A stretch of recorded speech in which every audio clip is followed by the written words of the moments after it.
budgeting. Like I said, we're just getting started as far as doing these streams, just now getting back into it. I'm telling you right now, every episode will be better than the last. Right now, we're kind of just putting things together, getting the lighting together, but we're gonna hit the gas and go, and we're gonna do the best we can with what we have in front of us until we can get everything going. Now, I'm on the move. I'm getting ready to head out to Los Angeles. Right now, I'm in the Bay Area, but I'm gonna make sure I stay on top of doing these streams everywhere I am, so we can keep everything going, moving in a forward direction. So today, like I said, is gonna be about budgeting. Now, budgeting. The title is gonna be "Have you ever checked your bank account and thought, where did the money go?" Now, budgeting, that's probably my strong point. I feel like I've done very well, or at least done very well as far as budgeting, making sure to keep your costs low, making sure to keep your credit cards low, making sure to stay on top of things. And what we're going to do is we're going to go through all that for the next 30 minutes and just explaining the best ways I think you should do as far as making sure that you stay on top of your budgeting, making sure you stay living below your means.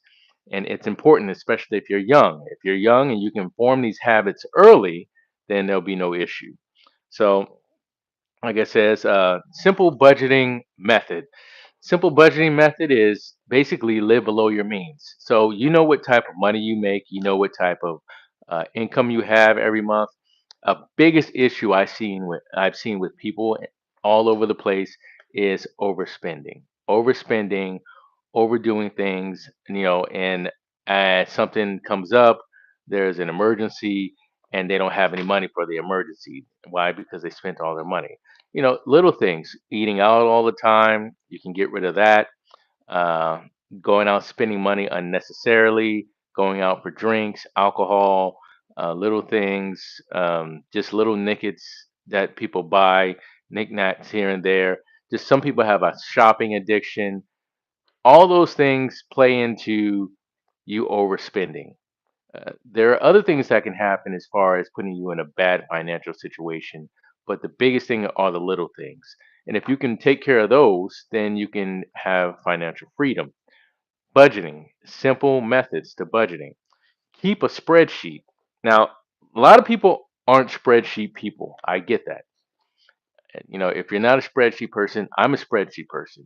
I make sure that I have a spreadsheet of all my spending. Every dime I spend down to the penny is recorded. Everything I spent, I figure out what I spent that month. I figure out exactly what I did. Where'd my money go? There's also apps you can get, like I forgot what the app is called. But there's apps you can get as far as making sure you keep your budgeting there. But you honestly, all you need is a spreadsheet. To be honest, the apps are good because they connect to your bank account, and then they can keep that information, and then it tells you, gives you, prints you out a report. You spent this amount of money, but I do like this. I do like my spreadsheets just because I'm a creature of habit, and I've always done spreadsheets, and I'm used to looking at those.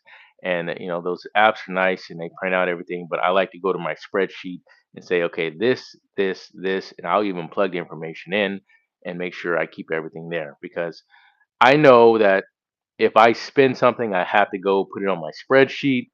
I'm less likely to want to spend versus having an app where I can just spin it and it shoots it out to me and I'm like, who cares? So it's almost that checking it and monitoring it. When you monitor and you measure things, you're always going to do better about it. So make sure you look at your budgeting sheet once a week. Have a day that you specifically go and look at your budget sheet once a week. I go and look at my budget sheet probably 2 times a week, maybe even three sometimes, depending. Just because I'm at my computer already and it's there, I'm like, okay, let me look at this and see what's going on.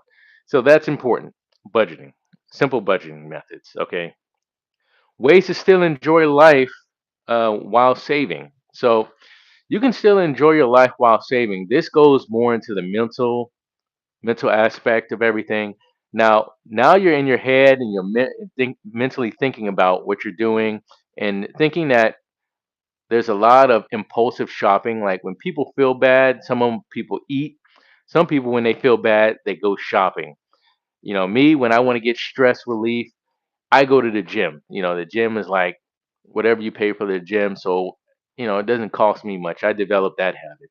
Some people, when they feel stressed out, they want to go shopping, and that is a detrimental habit to your savings account. So, how do you combat that where you don't have to feel like you need to shop all the time and to make yourself feel better? I would say the best way to go about that is to develop some other habit as far as a trait. Like, say you feel the impulse to go shopping because you feel stressed or you don't feel good. Take a walk around the block, take a walk in the park, something like that. You got to develop that habit for a good month. When you feel the urge to shop or to buy something just to make yourself feel better, especially Amazon. Amazon can get anybody. That's just the most convenient way to shop. Just go online and hit a button and then you get whatever you think of. That's amazing how they have that set up. But in order to avoid that, every time you have that impulse, go for a walk or go online and watch a movie or watch uh, a budget show or something like that. Like that impulse just needs to be countered. Like I said, when I get stressed off for something, I go to the gym. When you have the impulse to shop, go look at a budgeting video, or maybe you like looking at some type of video. Find something else you need to do that doesn't involve spending money, and that'll replace you wanting to spend money. Okay. Next thing, irregular expenses. So you get this when you pull out your spreadsheet. What are your irregular expenses that you're spending on? What are you doing with your money? What are you spending on? So that comes from putting everything in your spreadsheet. That's why I like to look at a spreadsheet, because when I have the habit of going and putting everything I spend on a spreadsheet, I have to see, okay, what did I spend? What did I buy on Amazon? Did I actually need this? Did I need to buy this? I don't care if it's a cup of coffee. If it's a cup of coffee, you go and you put that in your sheet and you say, okay, why did I buy this? That's why I like spreadsheets so much, because when it's automatically goes on there, it can go in there on your app and then you look at it like, okay, whatever. But when you actually have to physically go and type it in there, it's like, oh, okay, I spent $7 at Starbucks. Could I have made that at home? Okay, if I need to have coffee or I need to have a latte, where can I cut costs there as far as being able to spend money? And I'm not trying to take away your. Some people just like the experience of going to Starbucks and smelling the coffee and being in the atmosphere. And I'm not saying to necessarily cut yourself off from that. I'm saying that to actually cut down the habits of doing it so much. If you do it every single day, maybe do it once a week, twice a week. I'm not saying completely cut all that off, because you still want that happiness, but you'll still get that boost of happiness, and it'll even be even more if you do it less, because it'll be like a reward for yourself. So, kind of like a reward method. Okay, so after that, we have that again, impulsive spending. Whenever you have the urge to spend, we talked about that. That usually comes from feeling like, I need to buy something because I don't feel as well today, or I had a bad day, so I want to buy something. Some people have impulsive eating, some people have impulsive spending. So, like I said, replace that with something else. Replace it with watching a video or taking a walk. Next is going to be, I'll start next month mindset. That's unnecessary. You can start right now. Now that if you're looking at this video, if you're one of the few people that see this video, start right now. Start right now. Go make yourself a spreadsheet. I'll actually post a video on how I make my spreadsheets eventually. I'll probably do it next week. I'll post a video up on how I put out the spreadsheets, how to make them, everything. If you want to buy the app, that's fine, or get an app that does a budgeting app. Me personally, like I said, I like the spreadsheet because I physically have to go in there and put everything in. And sometimes I don't even want to put anything in there or pull out a receipt, because I don't feel like sitting down and typing anything in. So I won't buy um, whatever it is. Say it was a coffee. I don't drink coffee. I won't buy this or I won't buy that, because it's something unnecessary, and I don't want to feel like having to take the receipt and remember it and look it up and write it in my budget column. So again, that is that's a start now method. Start now, basically what I'm saying. Okay, Budgeting myths. So the budgeting myths are that now that you're budgeting, you're gonna be cheap, and you're not gonna be any fun. You're not gonna have any fun. You're not gonna get to go out anymore. You're not gonna be able to do anything. That's not true. Not true at all. Okay. There are plenty of things you can do that don't cost money.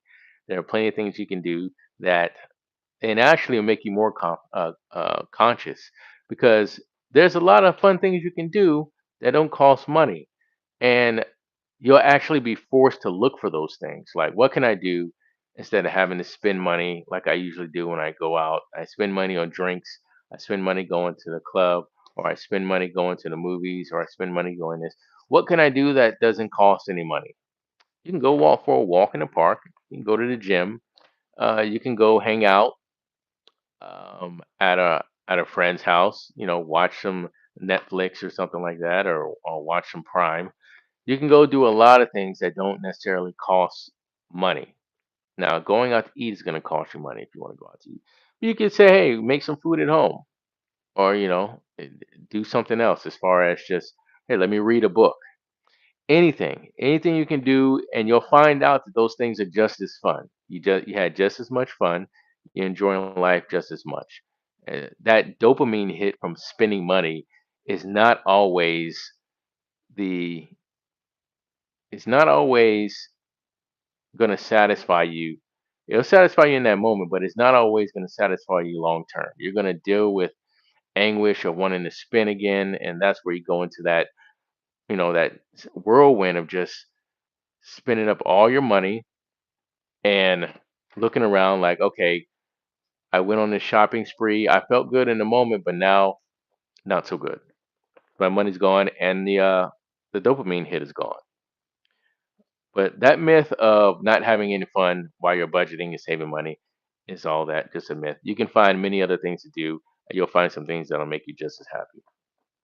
Okay, so introducing the easy method, like 50-30-20 rule.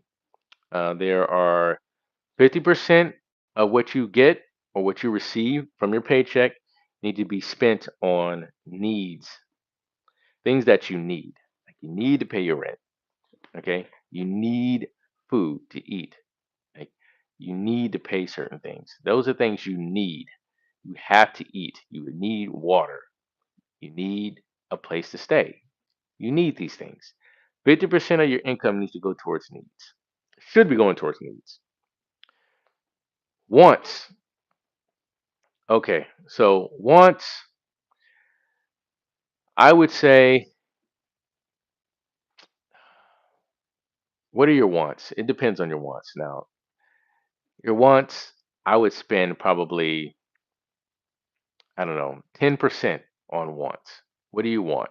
What do you want to do? What are your wants? Because I don't want you to completely take away everything. Don't completely take away your complete happiness of wanting to do things. If you want to go get some coffee at Starbucks, go get some coffee at Starbucks. Just don't do it every day. You know, if you're doing it every day, if you're doing it once a week, do it uh once every 2 weeks. Like, cut some things off so you can enjoy it more when you actually do it. And next is going to be savings and debt. Now, if you have savings and debt, you want to use about 40% to take care of this. 40%. So you want to pay off as much debt as you possibly can, because what we want to do is we want to get rid of debt. We don't want any debt, no debt, and use the other percentage, whatever you have left over, to put in your savings account. Now, or investment. So I'll break that down for you another time as far as savings and investing and that type of stuff.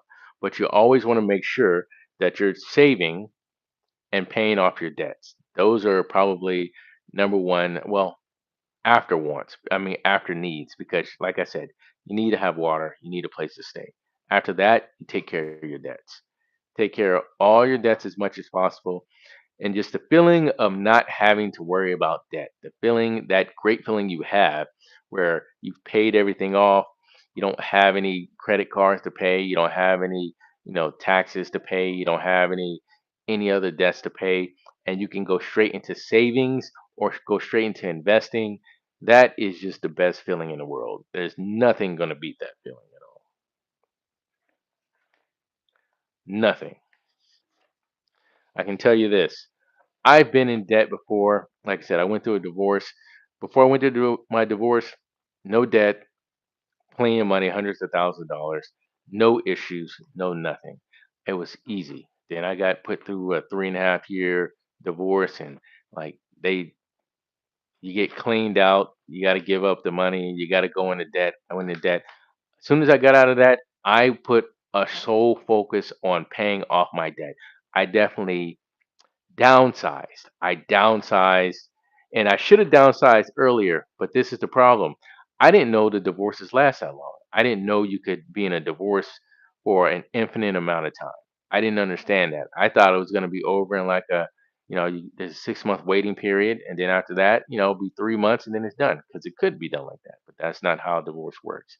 They need to milk you and get all the system out and get all the stuff out and drag you through these court cases and all this stuff. And that lasted 3.5 years. And just to give you some context, I was only married for 2 years. So 2 years married, 3.5 year divorce, subpoena in your accounts, all this stuff. They're gonna go after you. So with that being said, I was put into debt, deep debt. But you know what I did? I downsized, and I would have downsized earlier if I could have. If I knew it was gonna be like that, I would have downsized immediately. But I downsized so much and said, okay, I'm going to focus on just getting this debt off of me. And that's what I did. I focused on paying everything off. I said, I'm going to get it done. I'm not going out. I'm not doing nothing. I'm not hanging out with anybody. I'm just going to focus on this and this only. And that is how you get all your debts paid off. You have to focus on it and work every type of job you have. Work your regular job, work your side job, whatever it takes, get it off of you as fast as possible. As fast as possible. Okay, here are some of the budget killers. And this is where the app does really well at. This is the best thing about these apps. They're going to find subscriptions you don't know about. You get rid of these subscriptions, guys. There's some subscriptions out there you just do not need at all. They're unnecessary. You don't need them. Get rid of them. So many subscriptions. Get rid of those subscriptions. Put an app on that app will find the subscription. Say, hey, these are all the subscriptions you got. Put them all right in front of your face. Blah blah blah blah blah blah. Cancel, cancel, cancel, cancel. If you're not using them, get rid of them. I don't care what it is. If you are not using it, if you are not watching Hulu and you are not watching Disney, and you are not watching Netflix, and you're not doing it, I would get rid of it. Like I don't even watch Netflix that much. But you know what? My daughter watches it all the time. My daughter loves it. She loves watching her shows. So I said, okay, I'll keep it just for that reason, just because she likes it. So she watches it all the time. That's the only reason why I have Netflix. If I didn't have a daughter, I wouldn't even have Netflix. Okay. And yeah, that's what, $15 a month. It doesn't seem like it's much, but guess what? It's that mindset you want to be in. You want to be in that mindset of just getting rid of stuff, getting rid of cost. Food delivery habits. Oh man, I'm good about this because I've ordered some things. I remember ordering things off Uber Eats, and I've done it once or twice or every once in a while, and just seeing how much it costs versus just going to pick it up. And yeah, just eating out. Period. You probably shouldn't be so much into it if you're at the point of trying to pay off debt. But just budgeting. If you want to eat out, how much is it going to cost or take you to not be lazy to get up and go get it yourself versus them bringing it to you? Because when they bring it to you, it is expensive. It's a different cost as far as that delivery, and that delivery cost. I didn't realize how much delivery costs. I said, okay, let me get this and let me get this, and I started looking at it, and I said, oh wow, wow, I'm paying a lot in delivery. Plus, you tip, and I make sure I tip well. Always tip those guys well. Tip your delivery people well. 25%. Like these people are out buzzing around and running around, and they're living off of this. So always be a good tipper. 20 to 25%.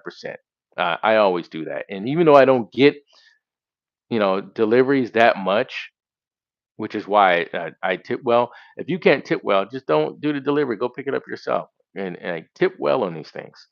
So, um, and little small daily purchases, like I said, it's the little things. Going on Amazon, paying for this, buying this, all that stuff adds up, and it adds up quickly. When you add these things together, it's going to cost you an exuberant amount of money. Don't buy the little things. Stay off of Amazon. Don't get anything unless you really need it. I have had that issue with Amazon just like everybody else to where, especially when I just didn't have any debt and I just bought everything. I was like, okay, well, I just buy this. Let me do. Okay, I kind of want this. So I saw this. Blah, blah, blah. Yeah, I've done that too. I've gone down that rabbit hole too. But once, I had to budget myself and I had to pay off my debts and had to get back things back in order and had to get things back together. I started paying attention to what I was doing and I'm like, I'm getting these things unnecessarily. So make sure you get rid of that habit. Okay. And I guess you could say a fun segment. We're going to talk about the $5 a day challenge. So I would say get yourself a jar, and you can try this. Just every day, put $5 in there for a year. Every day, come back, put $5 in there every single day. Like I said, you got to have cash for that. Or if you don't want to do that, have it set up to where you move $5 out of your checking account to a savings account or to an investment account. Now that's what I would do. I actually would just take $5, or not just necessarily $5 a day. Whatever it costs in a week. Just take that amount per day and put it in there, or put it in there every 3 days or something like that. $15 or whatever it is. Just take that amount, put it in there every day. $5 a day. Maybe you can do it in a month. In a month, you move that amount in there. So, what's that? $5. What's that? 150, 150 a month. So take that, move it, move $150 a month into a savings account or an investment account, and just have it automatic on your checking account. Just automatically, boom, you're gonna get 150 into your savings account or your checking account, and do not touch it. But the best one I would say is the jar 50. But I don't carry around cash like that. I know most people don't do cash like that. I don't just have $5 on me all the time, and I'd have to remember to do that. I like doing things automatically, like setting this up to do it. I'd forget. I guess you could put the jar in front of you and put it in there, but I'd forget. So I just put on my checking account. $5 a day challenge. So like I said, automate it. It goes into your savings automatically. Okay, so you want to use So when sticking to your budget, you're going to use separate accounts for your budget. So when I say separate accounts, I mean you're going to have an account that you do different things out of. You're going to have an account you don't touch, no matter what, you don't touch. Even if you're down to your bare minimums, you go find a way to make some money, or you beg some money, or you do something. You do not touch this account. Don't stick a ton, stick little bits of money into this account. Don't stick a ton in there, but you do not touch that account. Then you're gonna have your account you pay your bills out of. Automatically come out, whatever it is, you want to take it out, do that.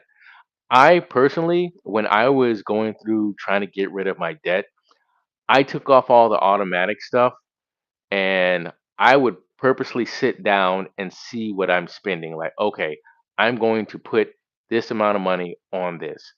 Pay yourself first. Make sure you don't have any fees. See if there's any fees for paying late. See if there's any fees for anything. You don't want any late fees. You don't want any dings on your credit. Go in there and make sure, say, okay, do they penalize me if I'm late a day? If they're late a day, pay it early. If you're not late a day, okay, you can pay them later. You can collect some more interest on that. Put that money, keep that money here in another account that accumulates a little bit of interest, then pay it later. Whatever it is, but you just want to make sure you're looking at it. And there's something about looking at your budgets, looking at everything that just makes it move faster. Just makes your just makes everything lower faster. Your credit cards, all that stuff. Something about looking at it every single other day, every day or every single day is going to be better. I don't know what it is. I don't know if it's just because You focus on something and you're determined to do it, it happens faster. But for me, it's worked better that way. Credit cards. With credit cards, if you want to pay off your credit cards and pay them off quickly, find a credit card or loans or whatever it is you have with the lowest balance on it. When you find that loan or a credit card with the lowest balance, you pay that one off first. I don't care if the interest is nothing or it's low or whatever it is or whatever loan you have. Pay the smaller ones off first because you want to kind of like go through the checklist like, boom, got that one out the way. Boom, got that one out the way. You kind of want to go in your checklist and knock them all out one by one, like, pins, knock them down. Boom, boom, boom. So you're knocking all these credit cards down and you're knocking down the ones and it feels like a little victory every time you knock one down. So that's what I did a year ago. I was just like, and I've always been like that as far as my budgeting. Like I said, I've always been good with budgeting. So I and handling money. So I knocked that down. I'm like, okay, that one's out the way. Boom. That one's out the way. Boom. That one's out the way. Now here's the thing with the credit cards when you do that. You cannot use the credit cards again. I know it's hard. It's hard.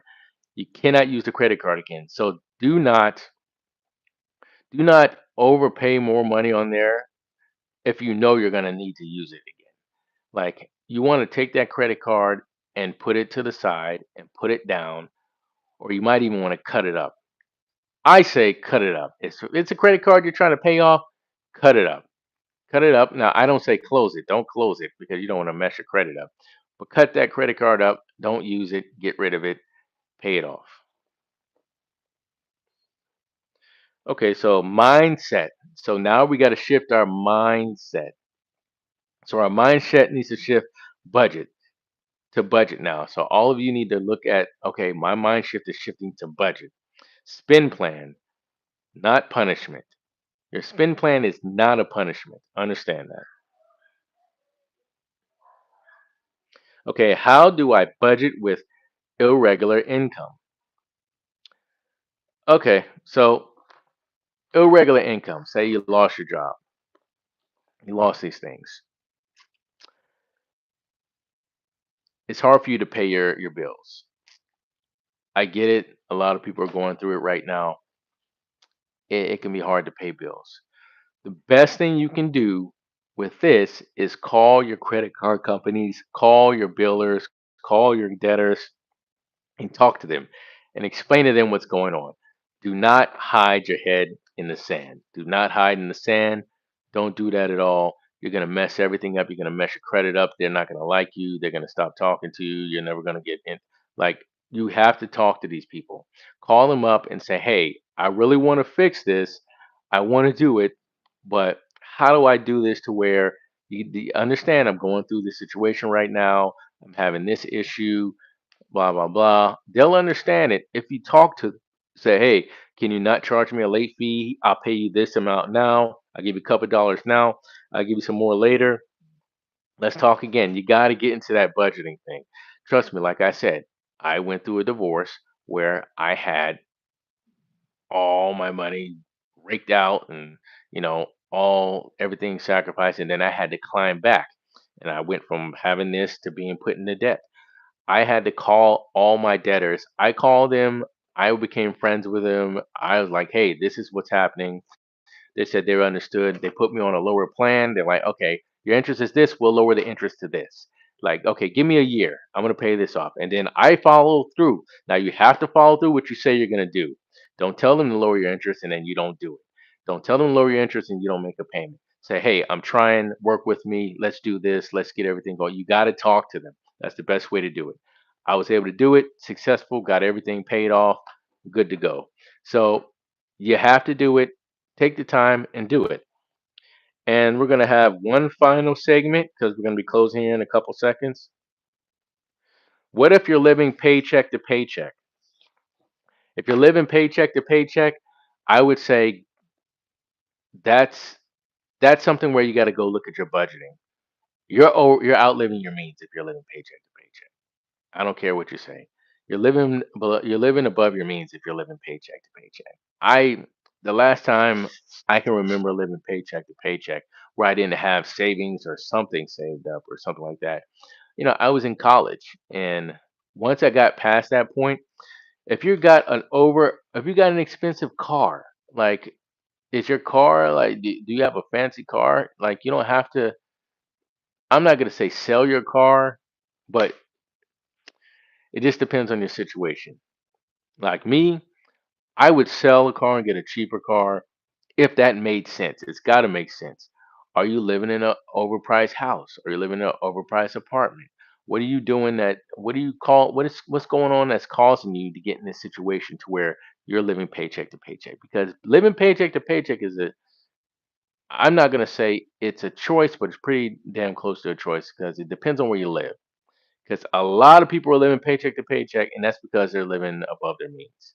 Like, shrink down, shrink down, get to where you need to get, spend your money properly. Okay, now we have more here, but that's our time. We got 30 minutes. Some of these will start going longer than this once I have something down. Like I said, we'll improve the lighting, we'll get some more stuff. I got to go to LA.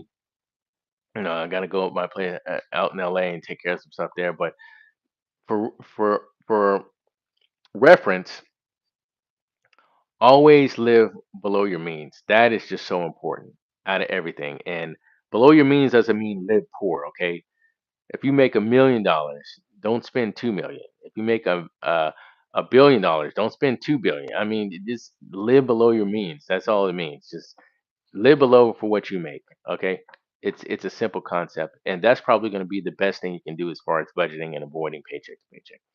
Okay, well, that's the time. I hope you all enjoyed this segment. We will have another one tomorrow.